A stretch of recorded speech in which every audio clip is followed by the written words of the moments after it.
Hi, and welcome back to my channel. I'm Laura, the artist at Noontime Collective. I find myself fascinated by the Venus of Willendorf sculpture. On display at the Natural History Museum in Vienna, she was found in 1908 in an excavation off the Danube River near Willendorf in present-day Austria.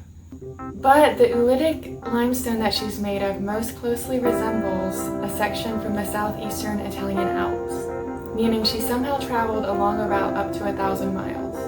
It's estimated that she's 10 to 30,000 years old. Apart from looking glorious and being a magnificent representation of the female form, there's a few burning questions. The elephant in the room. Why was she carved? What purpose did she serve? Let's examine the assumptions behind these questions themselves. First of all, there's an assumption that she needs to have a purpose beyond just the act of being created and being beautiful. In the white male field of archaeology, she's been assigned the role of fertility icon through their blushing 19th century gaze. Let's analyze that. Taking this another layer deeper, the assumption supporting this assumption is that because she has large breasts and a detailed vulva, that these are the most important things about her and define her purpose. The male gaze too quickly concludes that a form both created and beautiful must have a purpose in fertilization. Even if those parts are the most important thing about her, then if the purpose of these features is fertility, whether as a teaching aid or a spiritual talisman, is still a jump based on very particular views about the world. Let's first examine the hypothesis that this Venus is an educational tool for pregnancy and childbearing. In a hunter-gatherer communal society, much different from our modern one, pregnancy and childbirth would be a very natural thing in the rhythm of community life, and girls would be a witness in person to many births as they grow up, not like today's modern world where childbirth is hidden, locked away in the hospital, and kept very sanitized. So they wouldn't need a sculpture to use to learn about childbearing, just like we need textbooks today, because this knowledge wouldn't have been kept so separate from normal life. The sculpture as a powerful talisman, however, is a valid possibility, so hold on to that one for a moment. Another suggestion is that she is a self-portrait. When I first read that, it really resonated, because as an artist, of course I understand that this woman would want to carve herself. Why not? Sitting on the bank of a river, as a pastime, carving, along with storytelling and singing.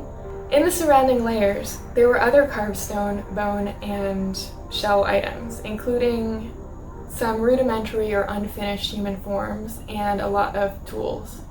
And there were also a lot of animal remains found around her, which, oh, on a side note for my Moldavite girlies, you'd be happy to hear that pieces of Moldavite were also found around the Venus of Willendorf sculpture.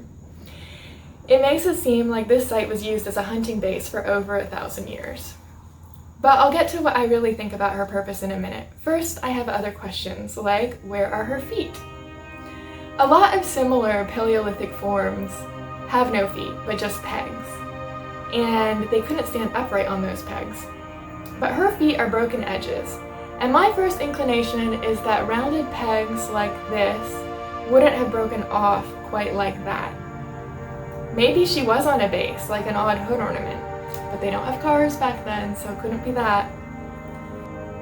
But did she have feet? And if so, what would they look like? Would they be human feet, or bird claws, or animal paws? Or was she fused onto a base, kind of like a trophy, and the base broke off when she fell? Or did someone intentionally smash her feet off in anger, and her caretaker picked up her body and ran off with her to hide? Hidden outside the camp, maybe buried, safe and then forgotten? I don't know. But this leads me to my ultimate conclusion, that this was a portrait, kind of like a photograph, of some matriarchal, honored leader, maybe a beloved grandmother, maybe just some highly esteemed crone, which back then might have only been about 50 years old. This is the body of a life well lived, someone wealthy enough to grow large, to have had many children, and have loved them well enough and long enough that they in turn took care of her and fed her in her later years when she was no longer able-bodied hunter or gatherer. I see someone creating a sculpture of her as an honor and keeping it for many years, passing her along, most probably over generations of migration, through many seasons of good hunting and foraging, as she traveled from her home in the mountains to her place of rest by the river. This is a body that lived through many seasons, in a well-fed enough society that she could grow large even after everyone else had eaten. In short, a miracle. I'm sure that there were stories to tell about her for generations, and that's why she was kept. Here I have to pause and dip into the work of Maria Gimbutas, most described in her book, The Language of the Goddess. And in that book she suggests that long enough ago society was a happy, healthy matriarchy, and I have to nod and wink to the future as we return to one.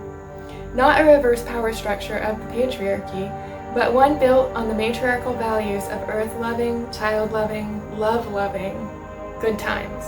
But that is a story for another video. One way or another, this Venus sculpture serves to honor a woman, whoever she was. Aligning with that, to honor her, I created a series of Venus of Willendorf paintings. I try to capture that sense of ancient wonder I felt when I first saw her, some connection to an ancient knowledge, a feeling I often get while sitting in a particular pine grove, as captured here. My original, however, is mostly black and pink, a nod at the red ochre with which she was originally painted, but was washed off when she was found and cleaned. If you're still grieving the burning of the Library of Alexandria, you can add this brief to your list of great and tragic artistic losses throughout history.